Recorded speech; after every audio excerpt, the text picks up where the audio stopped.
ಆಡಳಿತ ಯಂತ್ರಕ್ಕೆ CM DK Shivakumar ಚುರುಕನ್ನ ಮಾಡ್ತಾ ಇದ್ದಾರೆ. ಅಧಿಕಾರಕ್ಕೇರಿದಂತಹ ಒಂದೇ ದಿನಕ್ಕೆ ಅಧಿಕಾರಿಗಳ ಜೊತೆ ಮೀಟಿಂಗ್ ಅನ್ನ ನಡೆಸಲಿಕ್ಕಿದ್ದಾರೆ. ಇವತ್ತು ಸಿಎಂ ಡಿಕೆ ಶಿವಕುಮಾರ್ ನೇತೃತ್ವದಲ್ಲಿ ಸಭೆ ನಡೆಯುತ್ತೆ. ಅಪರ ಮುಖ್ಯ ಕಾರ್ಯದರ್ಶಿ, ಪ್ರಧಾನ ಕಾರ್ಯದರ್ಶಿಗಳು, ಹೆಚ್ಚುವರಿ ಪೊಲೀಸ್ ಮಹಾನಿರ್ದೇಶಕರು, ಅಧಿಕಾರಿಗಳು ಮತ್ತೆ ಜಿಲ್ಲಾ ಉಸ್ತುವಾರಿ ಮತ್ತು ಕಾರ್ಯದರ್ಶಿಗಳ ಜೊತೆಗೆ ಸಿಎಂ ಡಿಕೆ ಸಭೆಯನ್ನ ನಡೆಸುತ್ತಿದ್ದಾರೆ. ವಿಧಾನಸೌಧದಲ್ಲಿ ನಡೆಯಲಿಕ್ಕಿರುವಂತಹ ಸಿಎಂ ಡಿಕೆ ಮೀಟಿಂಗ್ ಸಭೆಯಲ್ಲಿ ಡಿಸಿಎಂ ಜಿ ಪರಮೇಶ್ವರ್ ಅವರು ಕೂಡ ಭಾಗಿಯಾಗ್ತಾ ಇದ್ದಾರೆ. ನೋಡಿ, ರಾಜ್ಯ ರಾಜಕಾರಣದಲ್ಲಿ ಇದೀಗ ಬಿರುಗಾಳಿಯ ವೇಗದ ಚಲನವಲನಗಳು ಆರಂಭ ಆದಂತೆ ಕಾಣಿಸ್ತಾ ಇದೆ. ನೋಡಿ, ಇಷ್ಟು ದಿನ ಅಧಿಕಾರಕ್ಕಾಗಿ ನಡೆದಂತಹ ಕಸರತ್ತು ನಿನ್ನೆಗೆ ಅಂಚುವಾಗಿದೆ. ಈಗ ಅಧಿಕಾರ ಕೈ ಸೇರಿದ ಬೆನ್ನಲ್ಲೇ ಮುಖ್ಯಮಂತ್ರಿ ಡಿಕೆ ಶಿವಕುಮಾರ್ ಅವರು ಆಡಳಿತ ಯಂತ್ರಕ್ಕೆ ಭರ್ಜರಿಯಾಗಿ ಚುರುಕನ್ನ ಮುಟ್ಟಿಸೋದಕ್ಕೆ ಈಗಾಗಲೇ ತಯಾರಿಯನ್ನು ನಡೆಸಿದ್ದಾರೆ. ಆ ಒಂದು ಕೆಲಸಕ್ಕೆ ಕೈ ಹಾಕಿದ್ದಾರೆ ಕೂಡ ಹೌದು.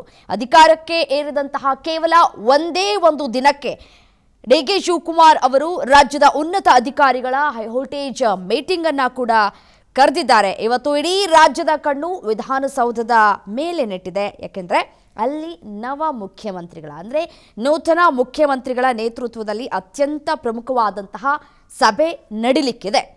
ನೋಡಿ, ಇವತ್ತಿನ ಸಭೆಯ ಹೈಲೈಟ್ಸ್ ಏನಪ್ಪಾ ಅಂತ ಹೇಳಿ ನಾವು ಗಮನಿಸ್ತಾ ಹೋಗೋದಾದ್ರೆ, ಸಿಎಂ ಡಿಕೆ ಶಿವಕುಮಾರ್ ಅವರು ಕೇವಲ ರಾಜಕಾರಣಿ ಅಲ್ಲ, ಅದೇ ರೀತಿಯಾಗಿ ಅವರು ಪಕ್ಕಾ ಅಡ್ಮಿನಿಸ್ಟ್ರೇಟರ್ ಅನ್ನೋದನ್ನು ಅಧಿಕಾರ ವಹಿಸಿಕೊಂಡಂತಹ ಮೊದಲ ದಿನವೇ ಸಾಬೀತು ಮಾಡಿದ್ದಾರೆ.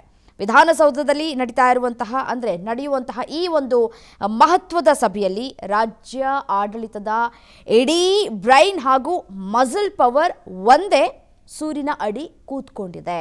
ಹಾಗಾಗಿ ಉನ್ನತ ಅಧಿಕಾರಿಗಳ ದಂಡೆ ಇವತ್ತು ಇರುತ್ತೆ ವಿಧಾನಸೌಧದಲ್ಲಿ. ಸರ್ಕಾರದ ಅಪರ ಮುಖ್ಯ ಕಾರ್ಯದರ್ಶಿಗಳು ಮತ್ತು ವಿವಿಧ ಇಲಾಖೆಗಳ ಪ್ರಧಾನ ಕಾರ್ಯದರ್ಶಿಗಳು ಈ ಒಂದು ಸಭೆಯಲ್ಲಿ ಭಾಗಿಯಾಗಲಿಕ್ಕಿದ್ದಾರೆ. ಖಾಕಿ ಪಡೆಯೂ ಕೂಡ ಈ ಸಂದರ್ಭದಲ್ಲಿ ಭಾಗಿಯಾಗಲಿಕ್ಕಿದೆ. ಮತ್ತು ನೋಡಿ, ಕಾನೂನು ಸುವ್ಯವಸ್ಥೆಯ ಸಂಪೂರ್ಣ ಜವಾಬ್ದಾರಿಯನ್ನು ಹೊತ್ತಿರುವಂತಹ ಹೆಚ್ಚುವರಿ ಪೊಲೀಸ್ ಮಹಾನಿರ್ದೇಶಕರು ಅಂದರೆ ADGPs ಹಾಗೂ ಹಿರಿಯ ಪೊಲೀಸ್ ಅಧಿಕಾರಿಗಳು ಕೂಡ ಈ ಒಂದು ಸಭೆಯಲ್ಲಿ ಭಾಗಿಯಾಗಲಿಕ್ಕಿದ್ದಾರೆ. ಕಾನೂನು ಸುವ್ಯವಸ್ಥೆಯನ್ನು ಕಾಪಾಡದ ಒಂದೊಂದಷ್ಟು ಘಟನೆಗಳು ಈ ಹಿಂದೆ ನಡೆದಿತ್ತು. ಆದರೆ ನನ್ನ ಸರದಿಯಲ್ಲಿ ಯಾವುದೇ ರೀತಿಯಾದಂತಹ ಸಮಸ್ಯೆಗಳಾಗಬಾರದು ಅನ್ನುವಂತಹ ಹೆಜ್ಜೆಯನ್ನು ಮುಂದೆ ಇಡ್ತಾ ಇದ್ದಾರೆ ಡಿಕೆ ಶಿವಕುಮಾರ್ ಅವರು. ಮತ್ತು ಜಿಲ್ಲಾ ಮಟ್ಟದ ಕನೆಕ್ಷನ್ಸ್ ಕೂಡ ಹೊಂದುವಂತಹ ತಯಾರಿಗಳು ಇಲ್ಲಾಗಿದೆ. ನೋಡಿ, ಪ್ರತಿಯೊಂದು ಜಿಲ್ಲೆಯ ಗ್ರೌಂಡ್ ರಿಯಾಲಿಟಿ ಗೊತ್ತಿರುವಂತಹ ಜಿಲ್ಲಾ ಉಸ್ತುವಾರಿ ಕಾರ್ಯದರ್ಶಿಗಳ ಜೊತೆಯೂ ಕೂಡ ಸಿಎಂ ನೇರವಾಗಿ ಚರ್ಚೆಯನ್ನು ಕೂಡ ಮಾಡಲಿಕ್ಕಿದ್ದಾರೆ. ಇವತ್ತಿನ ಈ ಎಲ್ಲ ಹೈಲೈಟ್ಸ್ಗಳನ್ನು ಗಮನಿಸ್ತಾ ಇದ್ದರೆ ಮೊದಲ ದಿನವೇ ಚುರುಕು ಮುಟ್ಟಿಸುವಂತಹ ಕೆಲಸಗಳು ಮತ್ತು ಅವರ ವೇಗವನ್ನು ಗಮನಿಸ್ತಾ ಇದ್ದರೆ ಅದೇ ವೇಗಕ್ಕೆ ಅಧಿಕಾರಿಗಳು ಯಾವ ರೀತಿಯಾಗಿ ನಡ್ಕೊಂಡು ಹೋಗ್ತಾರೆ ಅನ್ನೋದು ಸದ್ಯಕ್ಕಿರುವಂತಹ ಪ್ರಶ್ನೆ. ನೋಡಿ, ಮತ್ತೊಂದು ವಿಚಾರ ನಾವು ಇಲ್ಲಿ ಗಮನದಲ್ಲಿ ಇಟ್ಕೊಳ್ಬೇಕಾಗಿದೆ. ಯಾವ ವಿಚಾರಪ್ಪ ಅಂತಂದರೆ, ಇಲ್ಲಿ ಪರಮೇಶ್ವರ್ ಅವರು ಕೂಡ ಭಾಗಿಯಾಗ್ತಾ ಇದ್ದಾರೆ.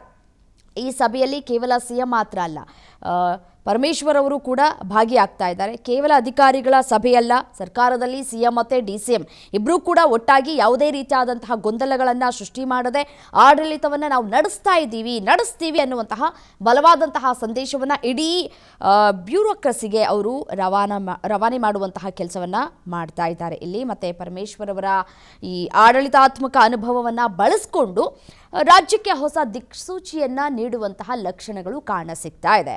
ಮತ್ತು ಡಿಕೆ ಶಿವಕುಮಾರ್ ಅವರು ಒಂದಷ್ಟು ಟಾರ್ಗೆಟನ್ನು ಇಟ್ಕೊಂಡಿಯೇ ಈಗ ಈ ಒಂದು ಕೆಲಸ ಕಾರ್ಯಗಳನ್ನು ಮಾಡ್ತಾ ಇದ್ದಾರೆ. ಅಧಿಕಾರ ಸಿಕ್ಕ ತಕ್ಷಣ ಸಂಭ್ರಮಾಚರಣೆಯಲ್ಲಿ ಕೆಲವರು ಮುಳುಗಿ ಹೋಗ್ಬಿಡ್ತಾರೆ. ಆದರೆ ಡಿಕೆ ಅವರು ಆಗ ಮಾಡ್ತಾ ಇಲ್ಲ. ಮೊದಲ ದಿನವೇ ಇಂಥದ್ದೊಂದು ಸಭೆಯನ್ನು ಕರೆದಿರೋದು ಒಂದಷ್ಟು ಕುತೂಹಲವನ್ನು ಕೂಡ ಕಾಣಿಸ್ತಾ ಇದೆ, ಕೆರಳಿಸ್ತಾ ಇದೆ. ಮತ್ತು ಒಂದಷ್ಟು ಲೆಕ್ಕಾಚಾರಗಳನ್ನು ಕೂಡ ಇಲ್ಲಿ ಹಾಕ್ಕೊಂಡಿದ್ದಾರೆ ಅಂತ ಕಾಣಿಸ್ತಾ ಇದೆ.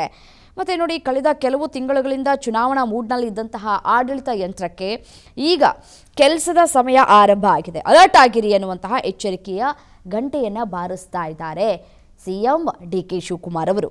ಗ್ಯಾರಂಟಿ ಮತ್ತು ಯೋಜನೆಗಳ ಜಾರಿ ವಿಚಾರಕ್ಕೆ ಸಂಬಂಧಪಟ್ಟಂತೆ ಈ ಒಂದು ಸಭೆಯಲ್ಲಿ ಚರ್ಚೆಗಳಾಗುತ್ತೆ. ಸರ್ಕಾರ ಘೋಷಣೆ ಮಾಡಿರುವಂತಹ ಪ್ರಮುಖ ಯೋಜನೆಗಳನ್ನು ತಳಮಟ್ಟಕ್ಕೆ ತಲುಪಿಸೋದಕ್ಕೆ ಅಧಿಕಾರಿಗಳು ಯಾವ ರೀತಿಯಾಗಿ ಸಿದ್ಧತೆಯನ್ನು ಮಾಡಿಕೊಂಡಿದ್ದಾರೆ ಅನ್ನುವ ವಿಚಾರಕ್ಕೆ ಸಂಬಂಧಪಟ್ಟಂತೆ ಪರಿಶೀಲನೆಯನ್ನು ಕೂಡ ನಡೆಸಲಿಕ್ಕಿದ್ದಾರೆ ಸಿಎಂ ಡಿಕೆ ಶಿವಕುಮಾರ್ ಅವರು. ಮತ್ತು ಯಾವುದೇ ಕಾರಣಕ್ಕೂ ರಾಜ್ಯದಲ್ಲಿ ಶಾಂತಿ ಕದಡಬಾರದು ಅನ್ನುವಂತಹ ಉದ್ದೇಶವೂ ಕೂಡ ಇದೆ. ಪೊಲೀಸ್ ಇಲಾಖೆ ಅತ್ಯಂತ ಕಟ್ಟುನಿಟ್ಟಾಗಿ ಇರಬೇಕು ಅನ್ನುವಂತಹ ನೇರ ಸೂಚನೆಯನ್ನು ಕೂಡ ನೀಡೋದು ಅವರ ಇಂದಿನ ಸಭೆಯ ಹೈಲೈಟ್ಸ್ ಆಗಿದೆ.